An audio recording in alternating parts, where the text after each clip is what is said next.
Hey, what's going on everybody? Gundam Flexing here, long time no see. Today, I'm going to be reviewing Bandai's high-grade Bracer Phoenix from Pacific Rim Uprising. And one thing that you'll notice, especially if you watch the unboxing video, is that the beige colors on the completed kit is lighter than the box art. So just to give you a heads up, it's not a deal breaker, but it did take me off by surprise just a little. And before we go into the review of the completed model, let's just go over the extra pieces and the decal sheets real quick. First thing I want to show you all is the decal sheet. This is a very small sheet, but as you could tell, there are a lot of decal pieces. And I've only used a few, and I think it was just so far on the right side. I choose to use the bigger ones. I didn't really want to take the time to put the small ones. I don't think it makes that big a difference, but if you use the big ones, they're more noticeable. But here you see all of them, and if we look at the highest number, pretty much they squeezed 50 decal pieces onto a single sheet. And if we were to look at the instructions right here, this is where they would all go to. So sort of like a real grade, a Bandai real grade with this much decals. I've only put in the bigger ones, so the ones that you'll be seeing on behind his legs primarily, and the ones on his shoulders. But this is it, 50 decal pieces on a very small sheet.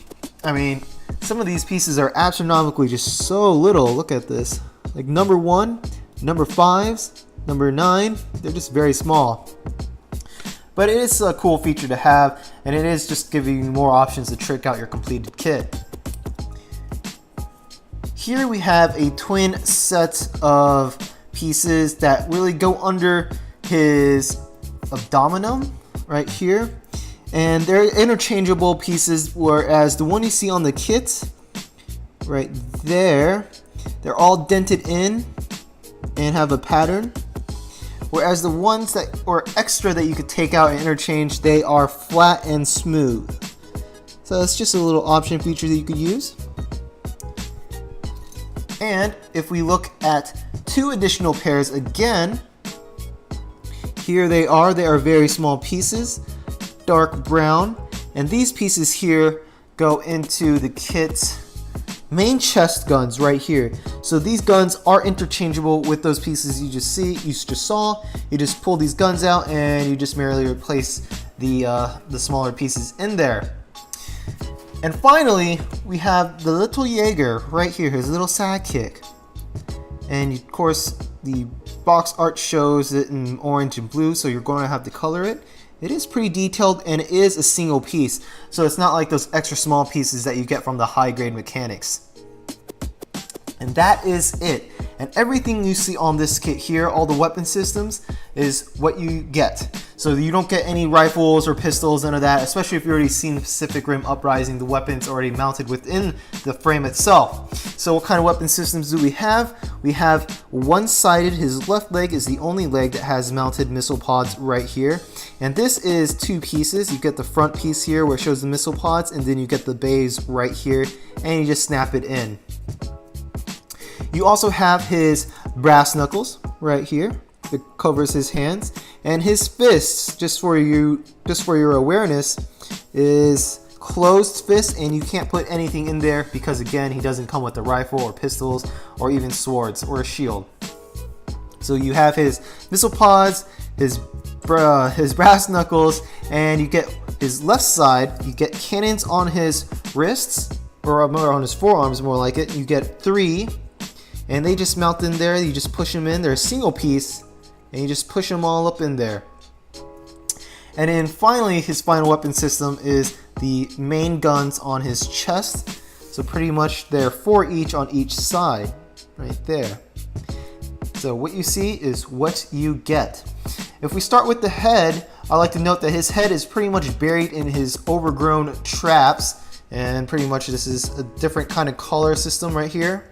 Just wraps around his head, so he can look up and down. He just can't look left and right without actually twisting his body. I also like to note that his visor here, I actually used a permanent marker, a gold permanent marker, and I just completely made it golden color. It fits the color schematic of this kit well. And if you do not do it, the original color is bright yellow. It is a bright plastically looking yellow piece, and it's just a little bit odd for the rest of the frame. So I just used a gold permanent marker, very easy. Just colored all over it and just slammed it in there. What you'll notice is that his armor, especially his shoulders, are pretty broad. And here I added some decals. Right there, his nomenclature right there. Decals on his shoulders. And in the back, same kind of thing, just without the decals. And you also get some pretty good indentions over his shoulders for the panel lining. If we look at his back, what's pretty cool is I think this might be a door. I haven't seen the movie in quite some time. If I remember correctly, the pilots are in the head, but I can't remember if they actually have a door to go in his back. But I think this is the door for entering this giant behemoth here. And unlike the other high grades, especially the Gundams, he doesn't have a backpack, obviously. So no backpacks, no thrusters. He's just too heavy to fly. There it is. If we look at his chest, I also added another sticker right here, another decal piece. And we have more lines, more indentions for your options for panel lining. Now, unlike some other high grades, he cannot really lean to the left or to the right too far in one direction, but he can twist all the way around. So I guess that's a cool feature if you find it cool. And his abdomen doesn't really cave into, it doesn't really like bend as well as the other high grade Gundams. So if you wanted him to like bend forward, he really can't. Like, this is pretty much the extent of his flexibility. So if you wanted to pose him like he's about to pick up something, probably can't. Most likely if you're going to pose him, because his weapon systems are already mounted on his body, it'll be something like a prepare for battle kind of pose.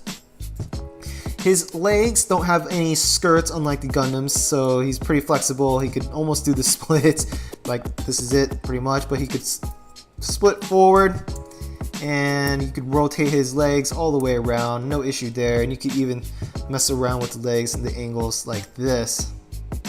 So there's nothing really to complain about the flexibility. It's all in what you want him to do. Oh, excuse me. And pretty much if you want him to kneel, he could do so. He just can't really move his upper body or his upper torso as well.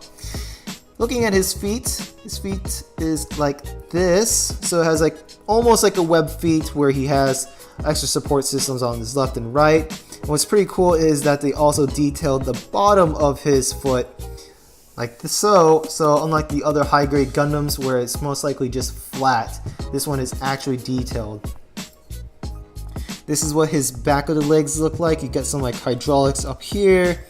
And of course you see my decals right in here where my thumbs are at. I just added those decals because they were the bigger pieces or bigger stickers. And then I added more on top as such right here. That is it. So aside from the extra pieces, let's just pose him real quick. Aside from the extra pieces, what you see on your screen is what you get. I added minimal decals. Again, here they are. Yellow, beige, and red colors. And where those go is they would just pretty much follow the lining of some of his pieces. So like his chest, his shoulders, his upper back, and his legs. Well, that's it, guys. That's all I have for this video. If I could recommend this kit, I would. I bought this kit for, I think, $14 off Amazon Prime. And right now, I think you could also buy it again. You can tell the box is a little bit beat up, especially from the unboxing video. So you see like damages here.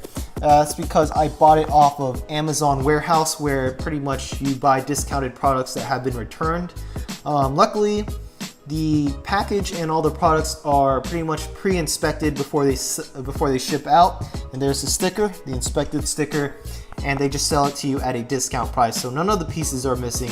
It's just the box is pretty much damaged. It's guaranteed to be damaged. But hey, at least you save yourself like $5.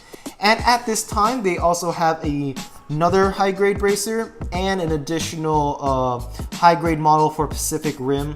I can't remember, I think his name is Poseidon, something around that line.